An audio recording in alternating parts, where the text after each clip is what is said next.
All right, good afternoon, everybody. This is Dr. Lee Whitmore. I'm the Executive Director for the Grammy Music Education Coalition, and we're so glad you could join us today for another episode of our virtual town halls, the Grammy Music Education Coalition Hub Live. And we have a really cool program today for you with some very special guests, all dear friends, and they are absolutely doing work in service of music education, and public school students who may or may not have access to music, and this is the way that we make this happen. The Grammy Music Education Coalition is an organization of more than 70 affiliates, including 3, which we have on board today to chat. And we have just one mission in our work, and we all work together towards this, which is increasing participation by underserved students in American public schools, participation in music, because it makes everything better. And you're going to hear some stories about that today from our guests. On the panel, there are affiliates that have really fantastic out of school time programming and some in-time school programming. And today what we'll do is talk a little bit about that. We'll learn about their organizations, and then we're going to have a really fun conversation. And by the way, if all of you are wondering why in the world does Lee have glasses on today, I have an eye issue today. I'm sorry. Although one of the panelists told me that these look kind of cool, so I'll go with that. And it's good to be here. So to start it off, I'm going to go around the horn and ask our fantastic guests today to take a couple of minutes, and we'll just do quick introductions, everybody. Your name, your organization, and then a really quick statement about what you do as your mission, and then we'll come back around and have a longer chat with each of you about your work, what the organization does, and more. So first, Chad, could you introduce yourself to everybody? Sure, how you doing? My name is Chad Bernstein. I'm the CEO and co-founder of Guitars Over Guns, and we are an arts-based youth development program that provides no-cost music education and mentorship to youth in our most vulnerable communities in Miami and Chicago. Fantastic, thanks, Chad. And next, Laura. Good morning, I'm Laura Downs, and I'm the founding director of My Promise Project, which is a youth engagement and community transformation project that explores themes of social justice, leadership, and activism through the arts for kids in elementary, middle, and high school around the country. Fantastic, thanks, Laura.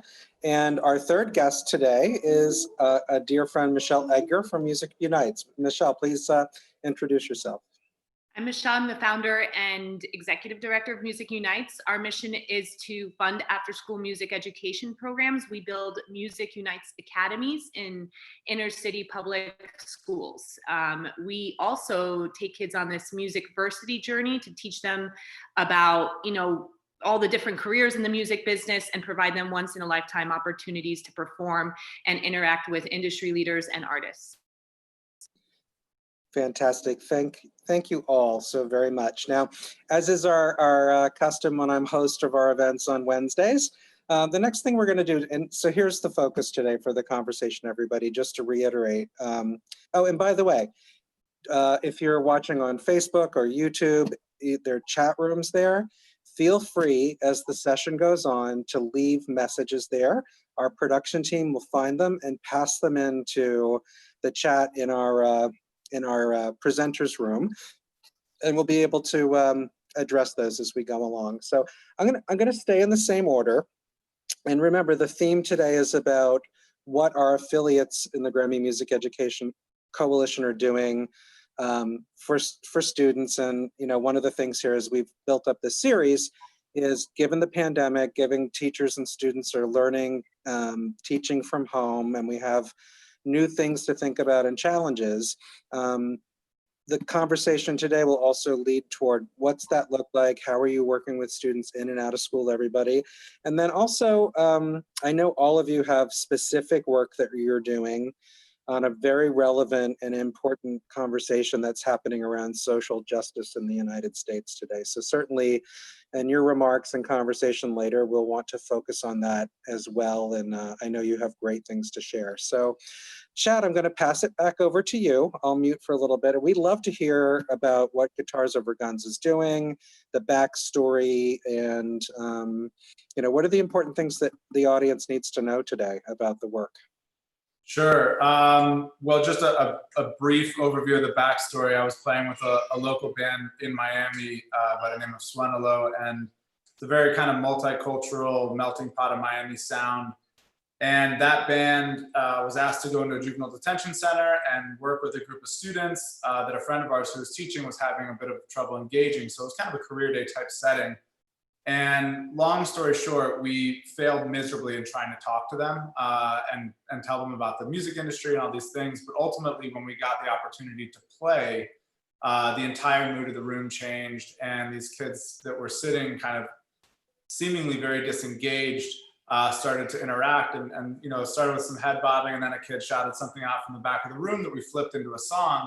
And then it was like the music was coming from every which direction. And it was very, very clear that as musicians, we have this kind of innate ability to connect with people. And that's irrespective of age, gender, race, religion, creed. I mean, you name it, music transcends those lines of difference as a universal language that we all love it to be. So leaving that juvenile detention center, having after that what was really incredible and deep conversation about anything and everything, obviously starting with music, but then going into the circumstances surrounding why a lot of those students were in there, how they felt about the system, conversations that frankly the teacher was so surprised that we were able to have with the students that we left with a really remarkable understanding of our power as musicians, and leaving that feeling a sense of responsibility to acknowledge that, knowing that we couldn't unsee what just happened and that we have this unique ability to engage and interact with students. So seeing that music had been taken out of so many of the schools, and at least in Miami, that middle school age where kids are really coming and developing and dealing with very adult-like situations in their lives as they're developing and maturing and becoming, young adolescents of their own. There's a lot to work through and process there in school, out of school, in the community. And what we were seeing is that as musicians, we have this unique ability to use music as a point and leverage that relationship building that happens from really great music teachers and students that are really interested in learning. So if we can take the music that they're most interested in, taught by professional musicians that we then coach and train to be mentors and really actualize their potential to teach life skills, to build lasting transformational relationships, and to have this be over the arc of an entire school year, then we can really make an impact on the students' lives beyond the music in the social emotional learning and development. So that's really where the program started. We've been doing it for 11 years now. We serve about 1,000 students a year between Miami and Chicago.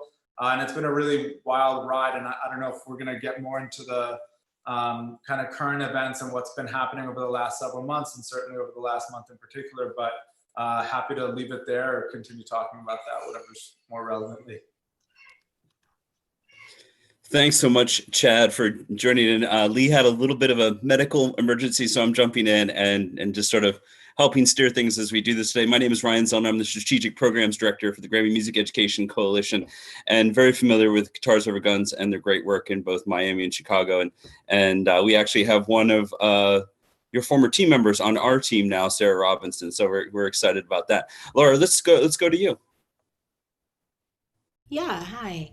So I'm a concert pianist and recording artist, and over the years, my performing work has become really focused on revisiting and redefining the history of American concert music by inclusion of voices of color, music by women, all of the things that have historically been overlooked.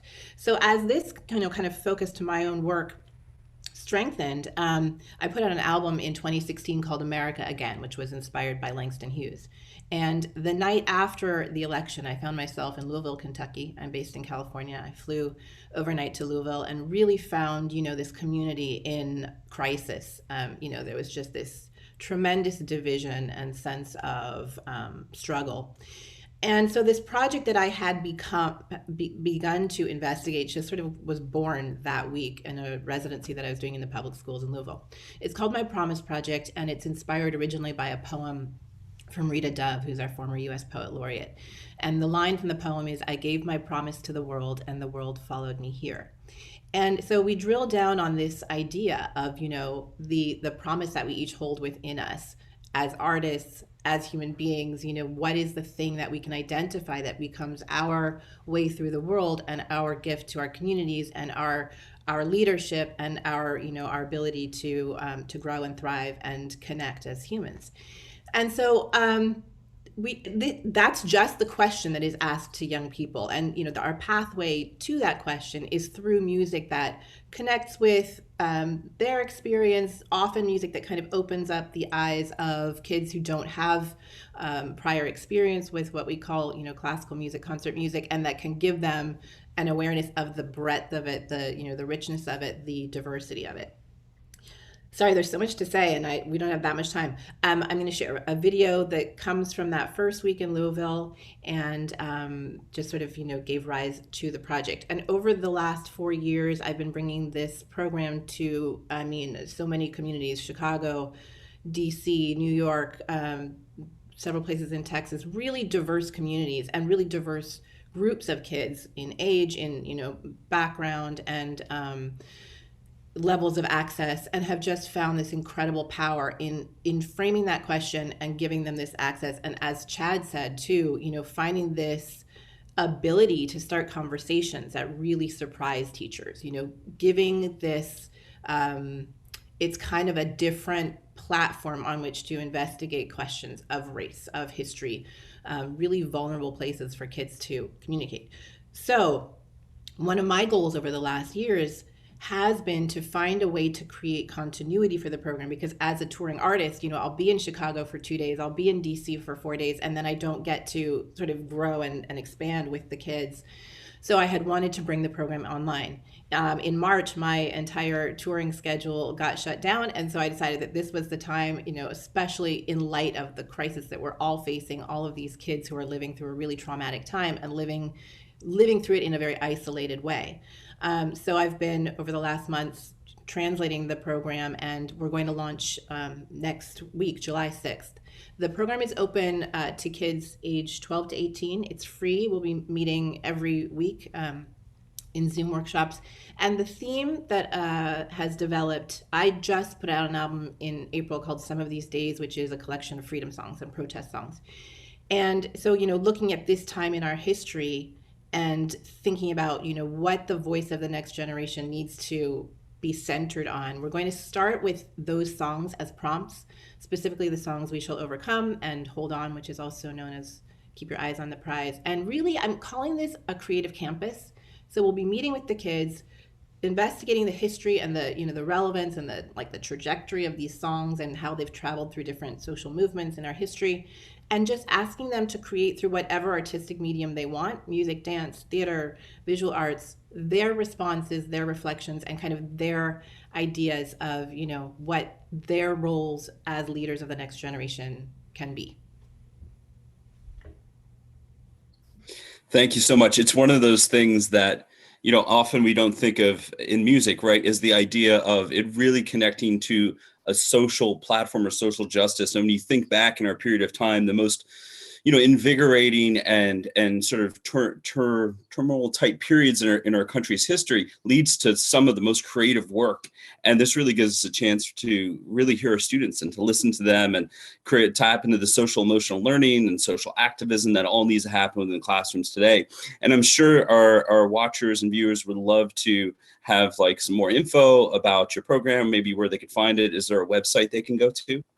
Yeah, I think we have links that we're throwing up in the chat. We have a website, we have an intro video, and signups are still open through next week. So I really would love to see your responses. That's awesome. And you think about how this can let your program scale too to other areas that you weren't able to before. So an opportunity in a crisis. Michelle, let's go on to Music Unites. Well, I started Music Unites around 15 years ago. I'm also a trained concert pianist, but now an executive in the music business as well. And I was really inspired by Gustavo Dudamel and Jose Abreu, their entire movement called El Sistema, which started in Venezuela. And I wanted to take that same model and provide top-notch music instruction in underserved communities. I was very fortunate to have that experience myself, and I know how powerful music is. So I wanted to implement that in the schools, in the public schools that need it the most. So we started in New York and had our first all-state choir that performed, it brought together students from the 5 boroughs. And a few months after it came together, the students performed at Carnegie Hall in a Who tribute. And what we have done is really find the best teaching instructors. And, whether it's a choir, a Beats production program, we had a Beats production program in the Brooklyn Criminal Court for, younger kids who, have been charged.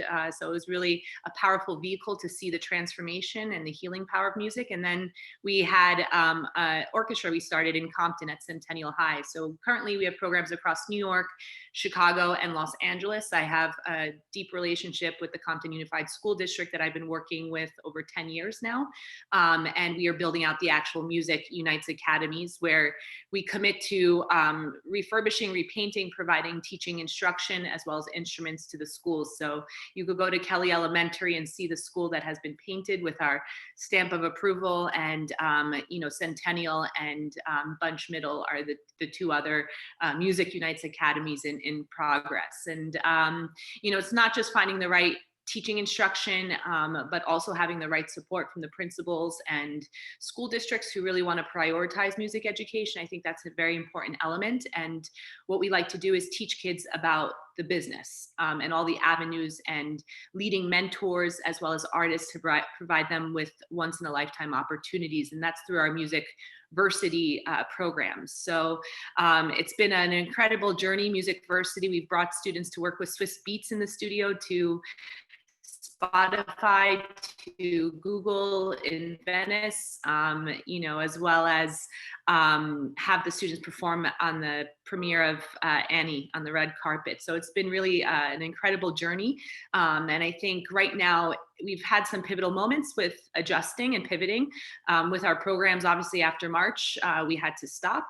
The Compton Unified School District came to us and said, we're having issues with students really focusing and staying on Zoom. What can we do to provide them more, content and stuff for them to really be excited about and tune into? So we proposed an 8-week Zoom series called the Music Versity virtual series. And we had everyone from Chloe Flower, the artist, to John Taylor, who, managed Jonas Brothers and runs Philly Mac, to teaching kids about what does it mean to work at an ad agency in music with Media Arts Lab. So it was pretty exciting, and it led to working with one of our incredible artist ambassadors, Aloe Black, who gave us the gift to work on, and I'd love you all to take a look at the Essence article that the link is attached to. But Aloe Black, we wanted to do something for our choir in Compton that H.B. Barnum has been teaching, and HB is a real legend in the business and worked with Aretha Franklin for many years. So Aloe gave us the opportunity to have our kids virtually do their personal touch on his song. And it turned out being the official theme song and graduation song for the Compton Unified School District. And, that was a real exciting opportunity. I'd love you all to take a look and share it. But after, that experience, and that was 2 weeks ago, we decided that we wanted to offer students this summer something to engage with. So we are launching the Music Unites Virtual Academy, kicking off July 15th. You will be able to sign up starting next week. I'll be sure if you go to our website, if you send an email, you can get the information, and it'll be all across our socials. But we are committing to a month long of real deep teaching instruction, industry leaders, artists, Jonathan Batiste to Cosign, to incredible leaders like Linda Perry, who will be doing workshops with the students. So very excited. We think that there's a real adjustment that needs to be done in terms of what does teaching instruction look like for the fall and moving forward. Obviously, every every state is different with the restrictions, but we want to be that go-to figuring out those answers and solutions at such a pivotal point, because music has the power to heal and students need it more than ever to express their creativity and have an outlet right now. Thank you so much, Michelle. It seems like the two of you should have dueling piano competitions. That was the first thing I thought when we. I'm amateur now, so I mean, she has that white piano, which has always been my dream. So maybe I'll come and tickle the ivories one day and take a few lessons to dust off my fingers. Maybe that'll be the next one. We can get a little combo going or something like that. Chad can whip out the trombone and we'll be all set.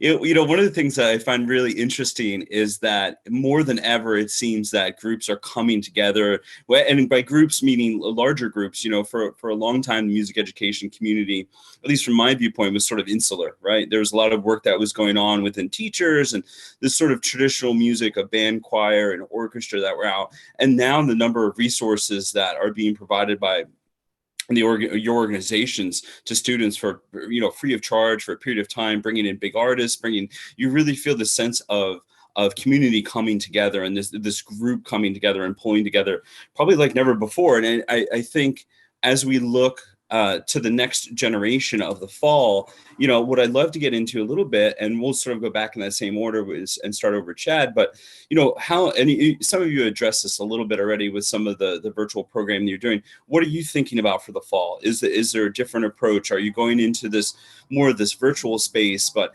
I've heard from a lot of my teacher colleagues that there's challenges with getting students even to log in, get them online, whether it's they have access to it or, now they're homeschooling their siblings, or they have to babysit where they didn't have to before, or whatever's happening. There's a lot of challenges. I know some districts have reported less than 50% of their students are actually engaging in any online classes that are being offered. So, as we look at this new generation, this new scope, I'd love to go into, what your organizations are thinking about beyond, right? You're doing these things over the summer, but what are we looking at for, next school year and maybe into the future? So Chad, we'll slide it back over to you. Trombone pun intended.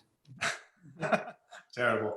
I think, one of the things that's really essential and has been really illuminated in this time is what is the real purpose that we're serving to our students? And it's not the technical proficiency on their instrument in many cases. And I certainly think that in my experience growing up, I had access to music programs and they really formed my identity.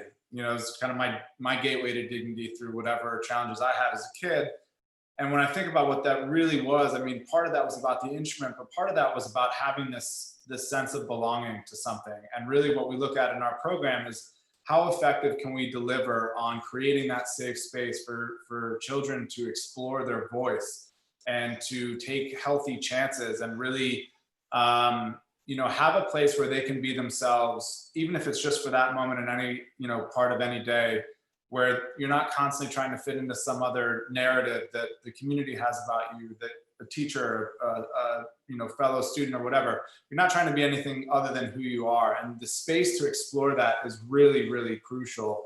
The big thing for us, and we have smaller groups, our mentor to student ratio is on average about 5-to-1. And that's really intentional so that we're able to kind of build the relationship factor on a deeper level.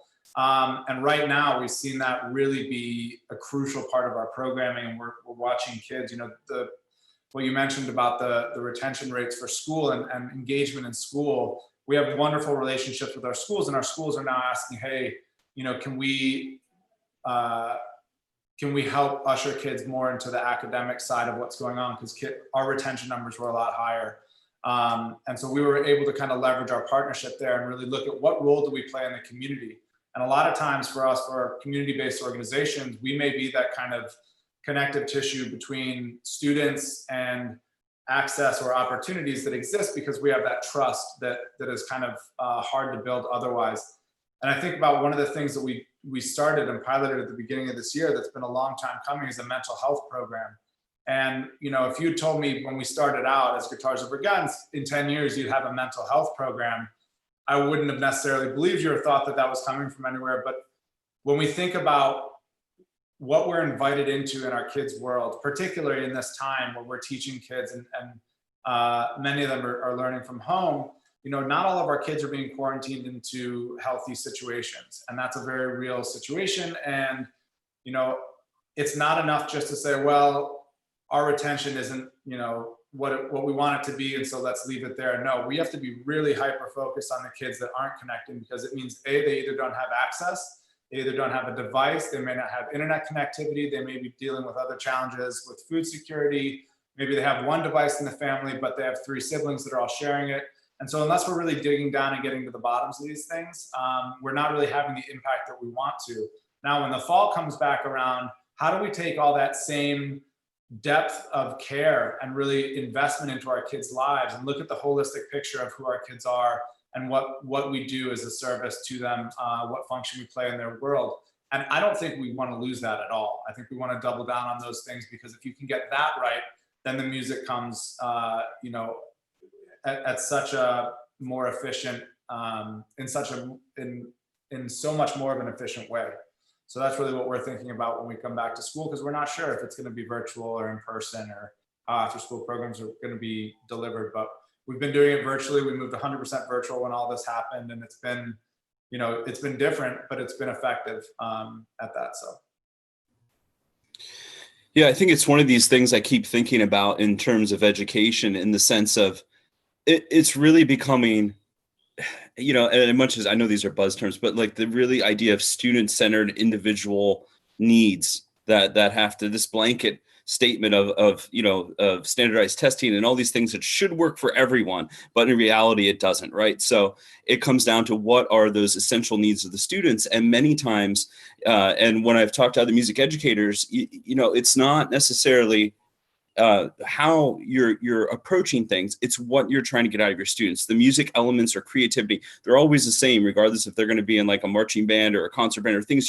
What do you really want to pull from those students, and what do you want them to explore and to create and to get from that sort of experience, versus like what ensemble it is. And I think we get caught up into like, oh, it's a choir or a band, and there's value to all of them, of course, but it's like, what are you going to ultimately walk away with? And deeply embed in those students that's going to last a lifetime.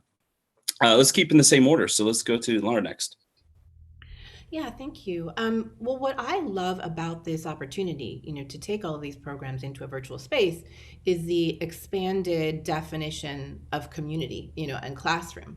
And one of the things that I think is so important for this next generation is to create an awareness and empathy, a greater knowledge base of who we are as a nation, who are our peers, what makes us different, and what makes us the same.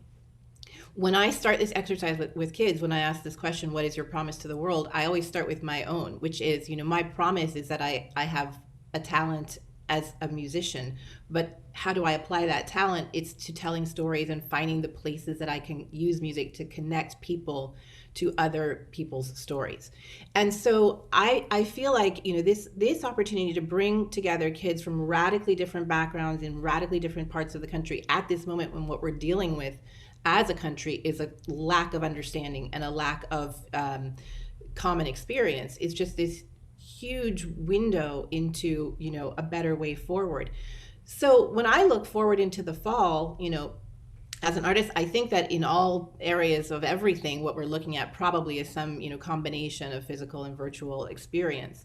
If I am moving around the country again and working physically with groups with kids in small groups, I would love to also be able to keep them connected in this, this network, this community that we'll build online, because I think that as we go through this next period of time and these kids are, moving forward into their next steps in life and taking leadership in their communities at whatever stage they are, that connection, that community they can build with a wide range of peers is going to be so helpful and so illuminating.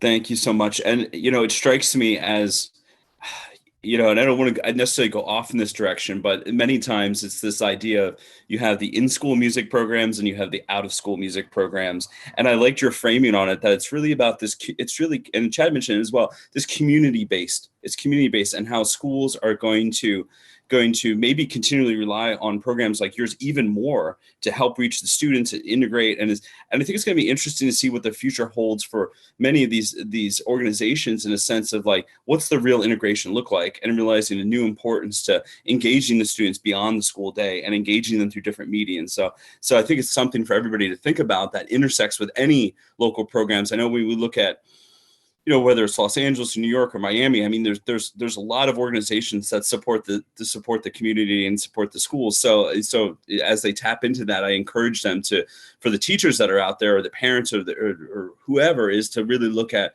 what are those programs, how can you get involved, how you can be part of it, and their true value of what happens. Let's go to Michelle with the same question.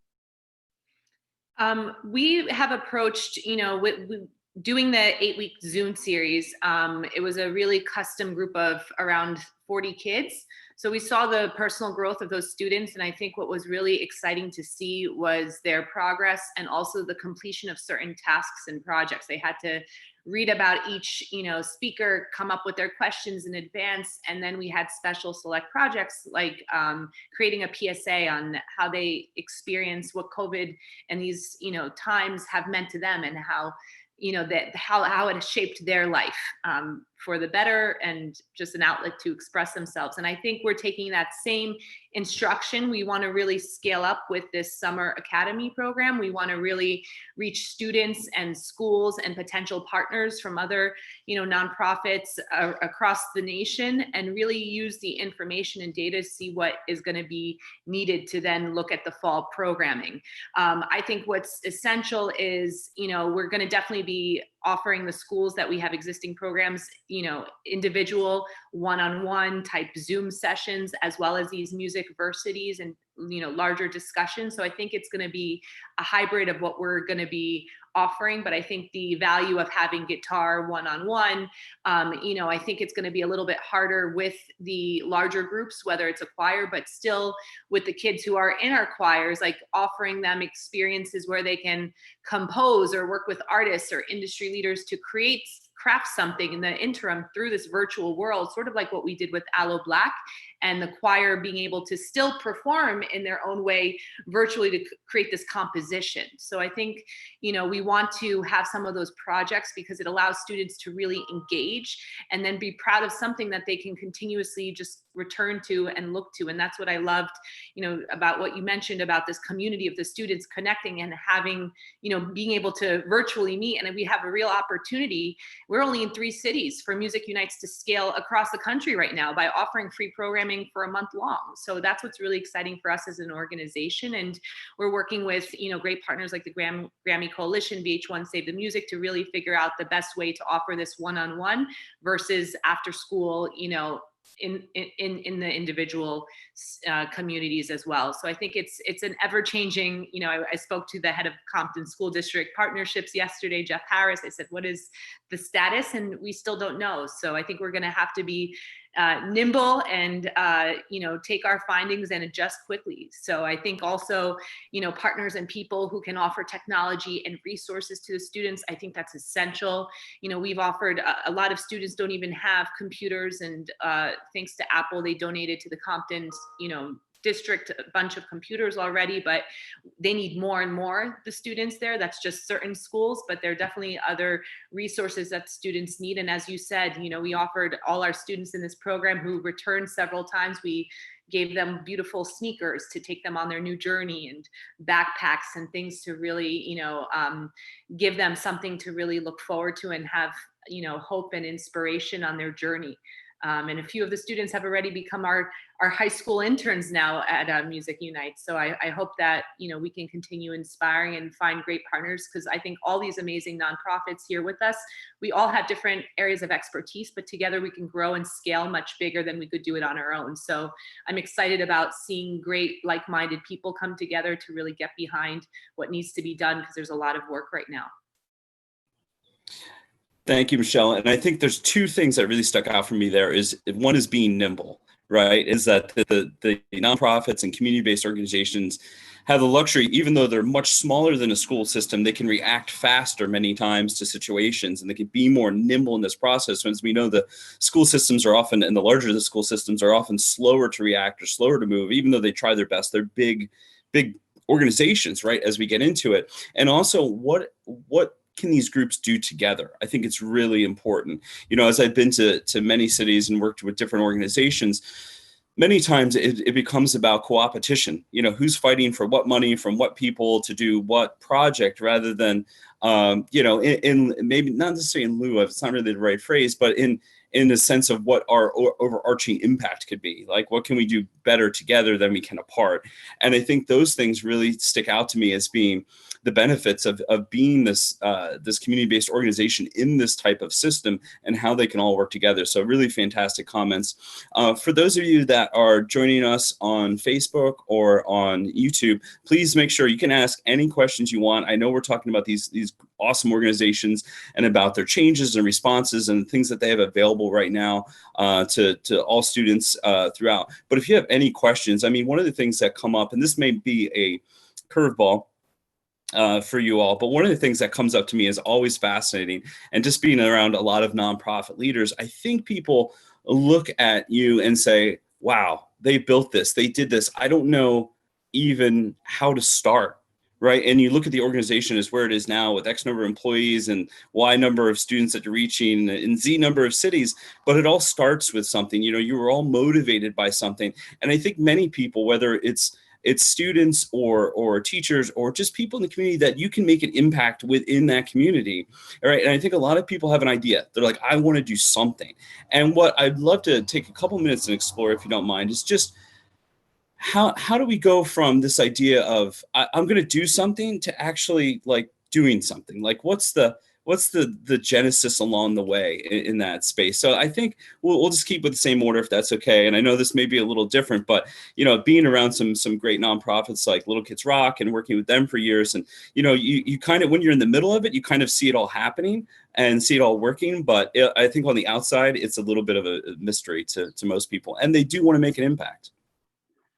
Yeah, that's a really great point, and something that is kind of at the heart of what we do and what we talk about with our kids. I mean, it's such a great metaphor with music. It's like you step up to the stage and you either just go for it and fight those butterflies and perform, or you turn back around and you're not going to do it. I think one of the things that's important, as you have those experiences, you can't unsee them, you can't unlearn them. They're a part of the fabric of who you are now. And so if you know that it's possible, then you're making a conscious decision not to do it if you're going to go forward and not take that up. So I think one of the things that we talk to our students about is accepting the responsibility of acknowledging your potential. And once you do that, once you say, okay, I know what I want, I've defined a goal, and I know that I'm capable of doing it, then you're making an active decision not to. And so you really have to, like, having those mentors and those people and sharing those ideas, sharing those goals, all of a sudden now you have this opportunity to really say, like, look, all right, I have this dream, I have this goal, I have somebody that's going to ask me how it's going. Now all of a sudden I've got some accountability. And I think that's a really important thing. I mean, my experience starting Guitars Over Guns, we started with 15 kids at North Miami Middle School. It took us 2 years to start because of the bureaucracy that you mentioned with the school districts, and we're a nobody and we don't have a track record and all these things. And so I think you just have to not be willing to take no for an answer, because you're going to hear it a lot. And a lot of the people that tell you, that maybe it's not a good idea or maybe it's not possible, if you're a musician, you've already gone against the grain. You've already told people, I don't really care what you think. This is a can't not do for me. And so I can't not do this. I'm just going to do it. And I think as long as you're pursuing something that is in line with your values, that you believe in that fervently, that you're going to land in a better place, that the only real true failure is to not try. And so try it, go for it. And the only other thing I would say is there may be other people trying to do or doing what you're thinking about doing. And I think there's a lot to be said for not reinventing the wheel as well.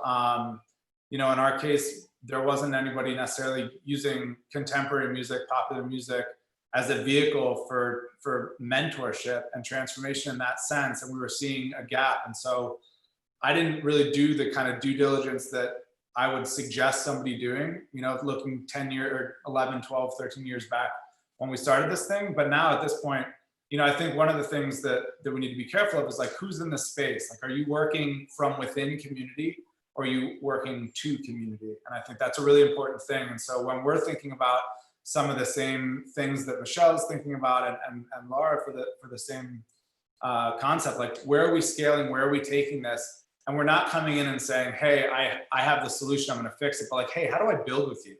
Because that abundance mindset is a very different one than the scarcity mindset. Like, we're all fighting for grant dollars, we're all like, yeah, all those things are continuing to be true, but there's more kids than any one of our organizations can serve. What is the potential of our collective impact? And let's get to that point. So just do it.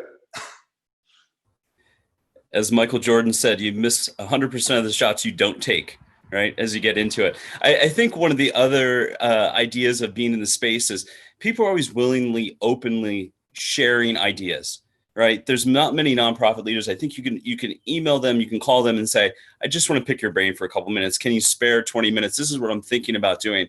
And, you know, as you said, Chad, there's no reason to reinvent the wheel in that sort of space, right? You know, there's so many organizations that have built it up, and it's tough. Running a nonprofit is a very, very difficult thing. A lot of people have great ideas, and a lot of people want to work. And maybe for people who aren't looking at doing to that depth, there's an opportunity to become a mentor in a program. There's an opportunity to volunteer. You know, some people have financial means that they can give, some people don't. So I think the idea of like everyone can do something becomes important in that sense. So thank you very much, Chad, and let's go on to Laura. Sorry, I was hunting for a link, which I'm now putting in here, and I would love to share this too. So yes, to everything that Chad said. And I think that, you know, as musicians, right, we're not the right people to ask, because I think that normally we do first and think about how we've done it afterwards. But, you know, this whole idea of how do I achieve my potential and my goals is really, I mean, it is the core of my project. And I guess, you know, what we always do is kind of work backwards. So if you ask, for example, you know, a third grader, what is your promise to the world? And that child says, my promise to the world is to end pollution. That sounds like a really big, impossible thing to do that, you know, lots of people are trying to figure out. But what we do is we just work backwards to what are your first steps to, you know, making that happen. And maybe it's that you pick up 3 pieces of trash in your school today and, you know, 3 more pieces of trash on your way home, and maybe tomorrow you get your friends to do the same thing. So it's, you know, it's just like creating the building blocks. And I think that, you know, that's been one of the transformative things about the project. Kids say to us all the time, you know, we're always being asked what we want to be when we grow up, but nobody asks, who are you, you know, now, and what are you becoming? So I think, I mean, that applies to all of us, right? You have to kind of look for the small ways that you can begin to do the big thing. I think collaboration, as Chad said, is so key, and finding your people, you know, finding everyone who shares mission and vision and pulling together, because you can do bigger and better things. The link that I just put in, I wanted to share a really beautiful success story. We've been talking about technology, and this is a little bit off topic, but I thought about it, some of the challenges that we're facing with the distance learning. And one of my strong relationships with my Promise project is in LA with a school called the Watts Learning Center. It's an elementary and middle school in Watts. And I had actually planned to have my album launch there as a benefit for the school in April. And, you know, that obviously got shut down. And so we realized that we had a much bigger opportunity to do a virtual concert, which would have a much wider audience. And the goal was to raise money for Chromebooks for the students, who many of whom did not have devices at home. And in the end, we ended up raising a huge amount of money, you know, just by virtue of this ability to collaborate, even though we weren't physically in the same space, you know, and transmit this mission. And NBC News in LA picked it up, and it just became a really great community moment. So I think, you know, that ability that we have right now to reach out and to just join forces. I mean, I'm hearing both of you talk about things, and I want to follow up and, you know, figure out how we can. I think we'll definitely all be collaborating after this. Yeah. And right there's the actual success story. We put My Promise and Guitars Over Guns together, and we're all set. Thank you very much. Let's go on to Michelle, and then I have a couple questions from people watching. Well, I remember starting, I was 25 years old, and I was a journalist at the time working at Women's Wear Daily. And as a trained concert pianist at heart, music was totally missing from my life. And I remember watching the 60 Minutes piece on Gustavo and Jose Abreu from El Sistema, and that light bulb just went off. And I was 25 and crazy and unstoppable. And I had a vision that couldn't be stopped. And I said, I want to give $1,000 and see and touch and feel and provide those students with that same education. I knew what it was like because I went to Manhattan School of Music. I went to Northwestern. Everything my parents had went to my music education to provide me with that, experience. And I wanted to give that same gift. And I called all these different, nonprofit organizations, and they said, oh, send a check. This is the, address. And I knew at that point there was a different vision, a different mission. There was something that I wanted to say, and I wanted to do it differently. So I started just, I remember with one of my dear friends, we looked at, starting a nonprofit 101, how to start a nonprofit, and just Googled it. And then along with the journey, I got some good, advice from other, as you said, executive directors who had started it. Everyone thought I was crazy, but I think what's key is I took a few notes here as the other speakers were discussing, but, being specific with your vision, it's really about execution and strategy and then scale. Like, we were very simple at first, people said, oh, these are the different options of how you could start a nonprofit, and I said, no, I want to pick one thing and do it really well. And I'll never forget, it was the commitment to that one choir. And I remember calling my father. I found exactly the program. It brought together students from the 5 boroughs. And I said, Dad, I committed to raising $25,000. I have a year to do it. He's like, have you ever raised $1? I said, no, but I'm going to figure it out. So I think that's a little bit, I was a little bit at 25, I had some other energy that I probably wouldn't sign a document committing to that right now, but I did it at that age. And I think that was part of the, experience. And I raised it above and beyond that 25,000. And my dad was happy because he said, it's not in our bank account, it's not in yours. So you better figure this out. Never sign another document like that. But that's the journey. So my best advice is passion. That passion and having that drive and authenticity and finding amazing team members. There are a lot of incredible people that came in, heard what I was doing, and they just wanted to be on board. So, having that passion and that leadership that just exudes and gets everyone else excited around you, because in order to build something, you have to have, a great team. And finding your niche, there's room for everyone. We all are serving in one way or another music education, but, Chad is in certain cities that I'm not in. Lara has a different approach where I love to integrate some of that, social injustice work into what does that mean for our after school programs. So I think everyone has to really look at the marketplace, do your due diligence, and find out where you can really execute and, find your lane. And also learn from other partners. And also, my best advice is just to live, eat, breathe, sleep it. Everyone says, how's it possible? It's something that it's not even up to me. It's my mission and mantra. And so you have to find what makes you tick and then just do it. And then that's when the magic happens. And you find great people who believe in you, and everyone in the beginning who said, you're not going to succeed. It's not going to happen. You end up being the last man standing, and everyone knows that you're here to really solve a problem and you're in it for the long haul. So, and I think, really listen to the communities that you're serving, really find the leaders, in the school districts, the different, leadership authorities who are looking and who really are in the trenches and know what their communities want. Listen to them, because it would be, best to sort of craft something according to that. Every community and district is different, but really super serve, what is going on, because they're really in the trenches versus just, coming up with something yourself and trying to recreate the wheel. Listen, I think that's the best advice, especially right now during these, really transition moments of life. Thank you, Michelle. And I think that key phrase is really passion, right? When you look at it and having that drive and being around great entrepreneurs in this space, they just keep talking, no matter who they meet, who in the street or what they do, they just keep talking about what they're trying to do, their mission behind it.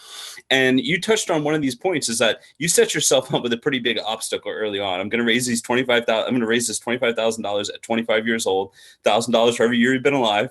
So it seems like you should have been saving early on, and you could have executed on that faster. Just kidding. But I think we all hit those challenges, right? So and I'll just throw this out to the group as we come to our last few minutes here, but what are some of those challenges? And like, how did you overcome them? What are some of were there any almost like earth-shattering moments, like, I'm going to close this, or it's just, I don't know what to do here, or something that really just sort of spurs things, like some obstacle you had to overcome?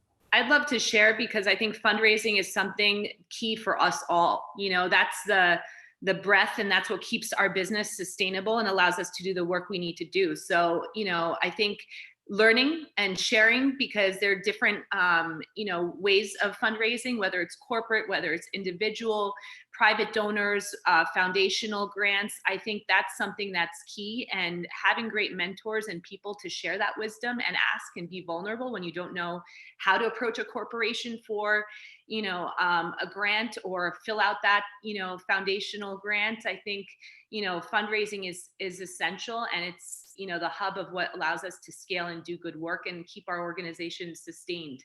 So I think, finding great mentors is essential, and, learning. There's different classes, different workshops and things to better yourself as a nonprofit leader and doing social impact work. So learning who are those folks that can really help. And, I think fundraising right now is everything.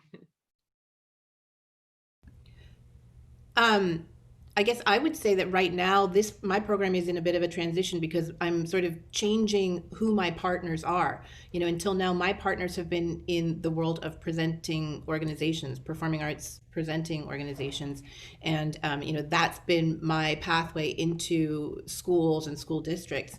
And now, because of the the kind of hiatus that the performing arts is experiencing, I'm reforming relationships directly with educators and with districts and schools.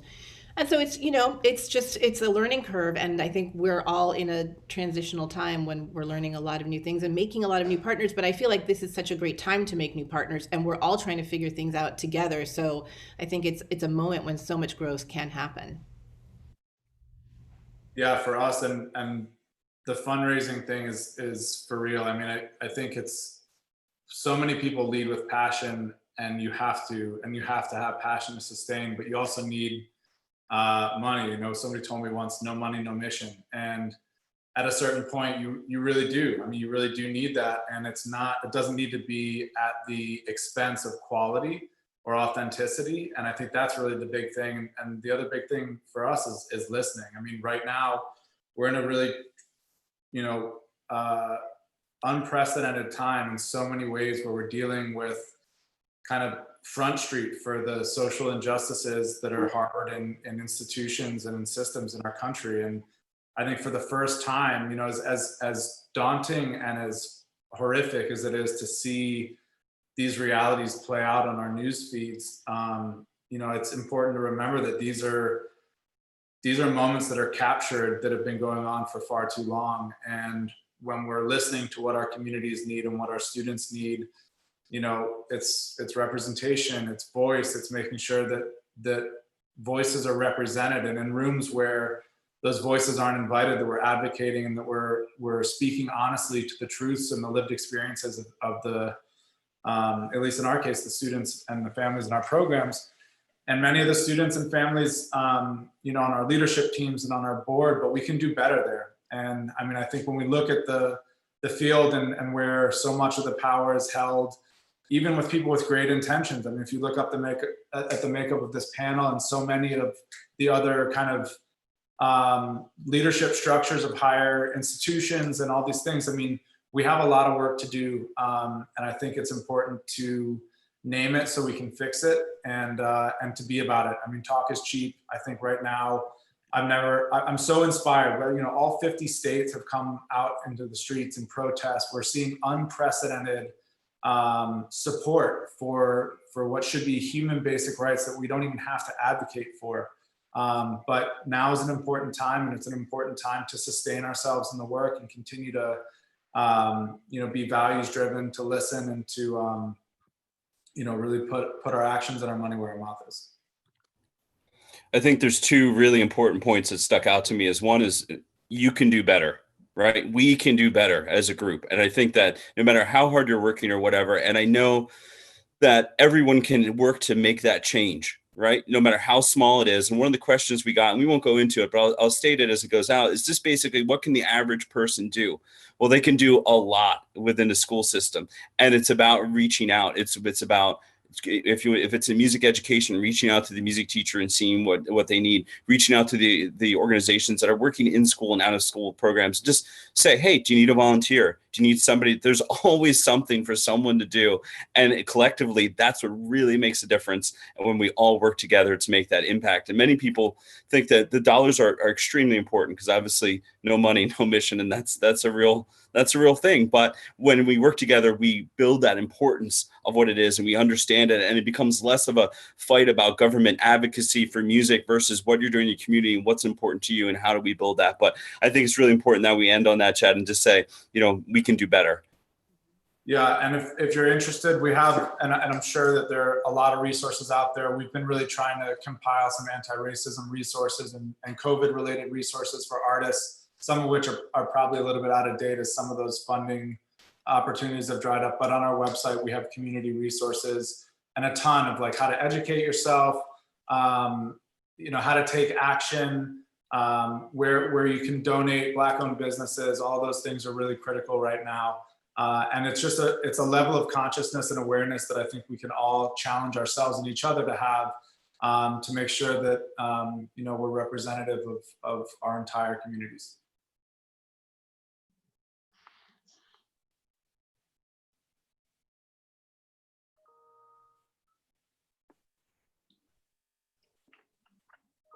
Well, thank you so much.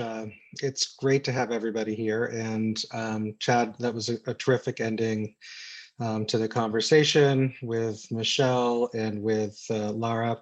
And everybody, I want to extend my very special thanks to our panel and also to Dr. Ryan Zellner, our Strategic Education Director, who jumped in. I had some issues that complicated me being the conversational host today. And so, Ryan, I owe you at least 3 for this one. But what a great conversation. What I think everyone in the audience, if you need more information, contact information to connect with Chad at Guitars Over Guns, Music Unites, and Michelle with Lara, please, just write us at info@grammymusiced.org. You can also go to our Facebook or other social channels, but we welcome questions. And if there was anything that you didn't have a chance to ask today that you want to ask, or if a personal connection and a direct connection to Chad, to Laura, to Michelle's organization is best, just feel free to reach out to us, info@grammymusiced.org. So again, thank you, everybody. Thank you, Ryan, for jumping in and hosting as a pinch hitter. And everybody, grammymusiced.org. If you'd like to support the cause or any of these causes, go to our direct websites. For us, it's grammymusiced.org/donate. And to everyone who's doing the hard work of, making it happen as we get into next school year and this great summer programming that's happening too. Thank you so much for supporting young people in American music education, public schools, and in community. All right, everybody, thank you so much for your time. Thanks to our panelists, and we'll see you again next week. Bye for now. Thank you.